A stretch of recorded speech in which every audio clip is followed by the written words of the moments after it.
Սիրելի հայրենակիցներ, երեկվանից քննարկման առանցքում սահմանադրության հարցն է։ Նոր սահմանադրություն, որը ես արդարացիորեն կոչել եմ Ալիևյան սահմանադրություն, բայց որը հակազդեցություն է առաջացնում իշխող քաղաքական մեծամասնության կողմից, չնայած ես գոհունակությամբ պետք է ասեմ, որ ամեն անգամ այդ բառապաշարն օգտագործելով, նույն տերմինոլոգիան օգտագործելով, միայն օգնում եք, որպեսզի այդ մեսիջինգը հասնի մեր ժողովրդին եւ դա հստակ պատկերացնի, ժողովուրդը պատկերացնի ինչի մասին է խոսքը։ Առհասարակ Հայաստանում եւ Հայաստանից դուրս չկա որևէ միամիտ մարդ, ով կարծի, որ այս սահմանադրության մասին քննարկումները Հայաստանում ծնված օրակարգ են։ Ու ես հիմա բացատրեմ, ինչ նկատի ունեմ։ Հիմա, երբ մենք ասում ենք բովանդակային առումով, ինչ այսօր քննարկվում է, որևէ առնչություն չունի 20 թվականի սահմանադրության փոփոխության, նոր սահմանադրության փոփոխության բովանդակության հետ, դա փաստ է։ Հիմա երեկվանից քչփորել են, գտել են մի հայտարարություն, որ Նիկոլ Փաշինյանն արել է 20 թվականի հուլիսին։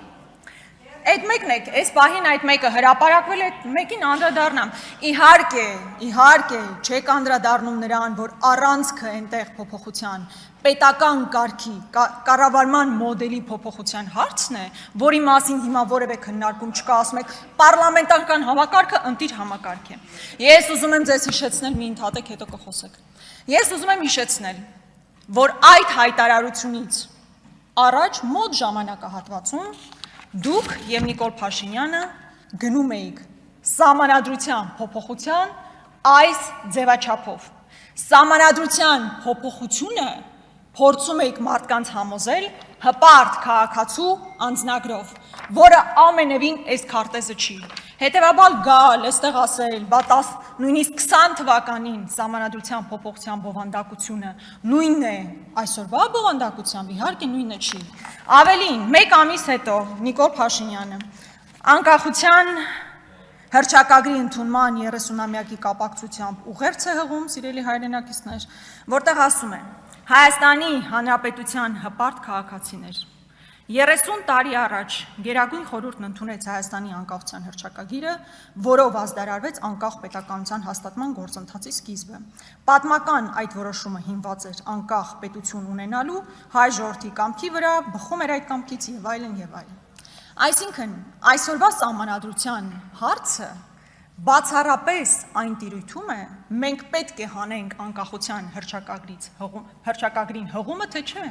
Այսօրվա ձեր սահմանադրության, որ մենք կոչում ենք Ալիևյան սահմանադրություն, բովանդակությունը միայն դա է, իսկ այն բոլոր փոփոխությունները, որի մասին այո, որոշ ժամանակահատված խոսել եք, բացառապես պետական կառավարման մոդելի մասին քննարկումներ են, որոնք, ինչպես հիմա հասկանում ենք, որևէ աղերս չունեն իրականության հետ։ Ավելին դրանից հետո իհարկե եղել է օրինակ Սևրի պայմանագիրը այդ տվյալ հայտարարությունից մեկ ամիս հետո Նիկոլ Փաշինյանի ուղերձը Սևրի պայմանագրի ստորագրման 100-ամյակի տարեդարձին նվիրված գիտաժողովի մասնակիցներին, ես նույնիսկ չգիտեմ իմ դաշնակցական գործընկերները նման հայտարարություններ կանեին այդ ժամանակահատվածում, թե չէ, որտեղ ասում է Սևրի պայմանագիրը միջազգային այն փաստաթուղթն է, որը ճանաչեց եւ ամրագրեց Հայաստանի անկախությունը։ Եվ այսպես բազմաթիվ հայտարարություններ Արգելի գործընկերներ, խնդրում եմ պահպանել լռություն։ Պարոն Խաչատրյան, ձեզ էլ է վերաբերում, Տիկին Ղազարյան, ձեզ էլ է վերաբերում, խնդրում եմ մի րոպե, Տիկին Գրիգորյան, խնդրում եմ թույլ տվեք ամբիոնից ելույթ ունեցողը խոսի եւ իրեն մի արձագանքեք։ Սիրելի հայրենակիցներ, իրերը պետք է կոչել իրենց անուններով։ Կա Ադրբեջանի նախապայման, այդ նախապայմանները երկուսն են եղել, մեկը Մինսկի խմբի համանախագահության չեղարկում, որն իրականացվեց նախաստորագրման փուլում, երկրորդ պահանջը Հայաստանի Հանրապետության սահմանադրության այնպիսի փոփոխություն, որը անկախության հռչակագրին հղումը կհանի, որի իրականացմանը դուք բոլորդ հիմա մասնակցում եք։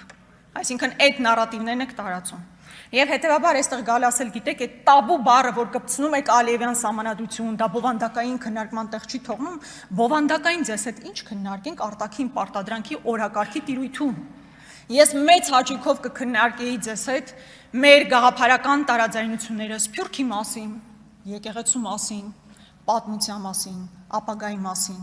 բայց երբ մենք ընկղմվում ենք արտաքին պարտադրանքով ձևավորված օրակարգի տիրույթ, անխուսափելիորեն մասնակից ենք դառնում այդ օրակարգին, որը մեզ համար անթույլատրելի է։ Ես ուզում եմ այս համատեքստում մեկ այլ հարցի անդրադառնալ։ Արդյոք այս պարլամենտը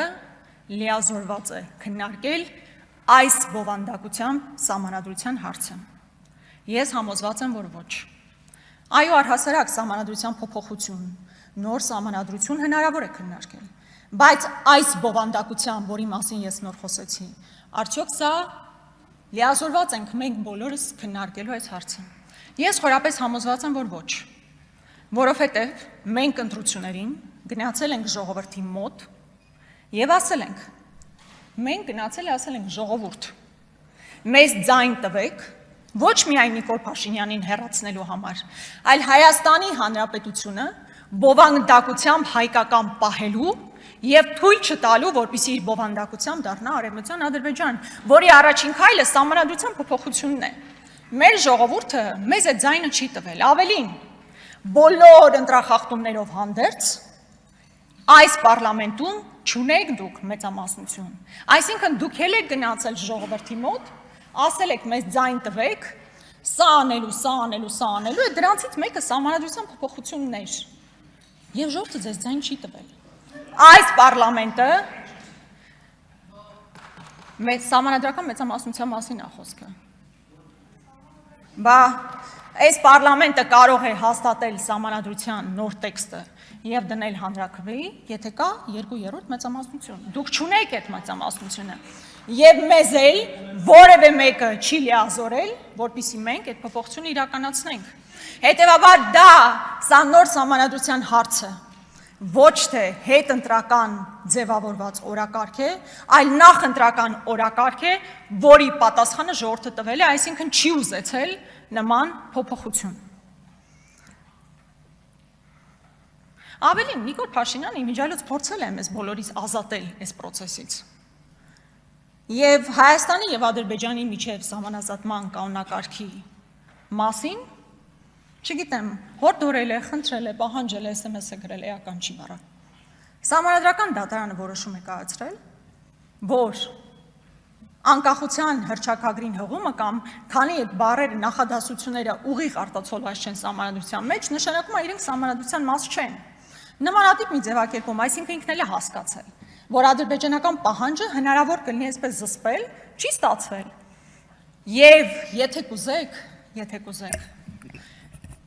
ընտրության այս համամասնությունը իր բոլոր խնդրահարույց կետերով հանդերձ փրկողակ է ձեզ։ Փրկողակ է Նիկոլ Փաշինյանին հերթական ստորացուցիչ զիջմանը չգնալու համար, որովհետև դրանից հետո նոր պահանջներ են գալու, նոր զիջումներ են գալու, եւ ժողովրդի ընտրությունը դուք պետք է ընկալեք որպես փրկողակ ադրբեջանական հերթական պահանջից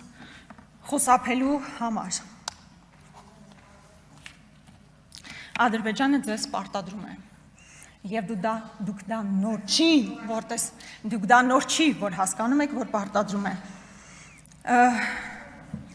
Այս քարտեզի մասին խոսեց, ես արդեն ասացի, թե հպարտ քաղաքացու անձնագիր ինչպիսի տեսք ուներ, այս քարտեզի դեմ որևէ մեկը կռիվ չի տալիս։ Պարզապես այս քարտեզը ձեր օրոք մկրատվել է։ Հայաստանի Հանրապետության տարածքով գնալիս կարող ես տեսնել, թե ինչպես են ադրբեջանցիները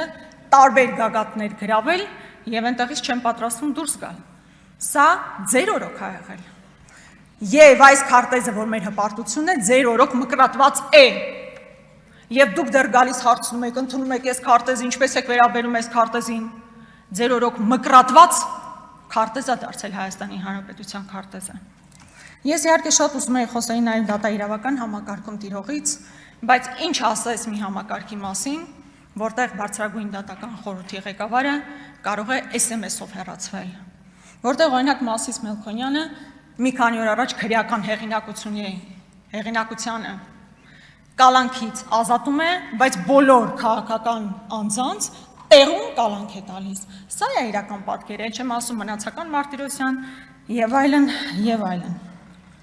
Այսքանով կավարտեմ եւ կասեմ, որ մենք չենք մասնակցելու Տիկին Ջուլհակյան ձեր ընտրությանը, ինչպես չենք մասնակցում իշխանության կողմից առաջադրված այլ տեխնացիների ընտրությանը։ Շնորհակալություն։ Ուժեղ Հայաստան խմբակցության անունից ելույթ կունենա Արամ Վարդևանյանը։ Համեցեք, պարոն Վարդևանյան։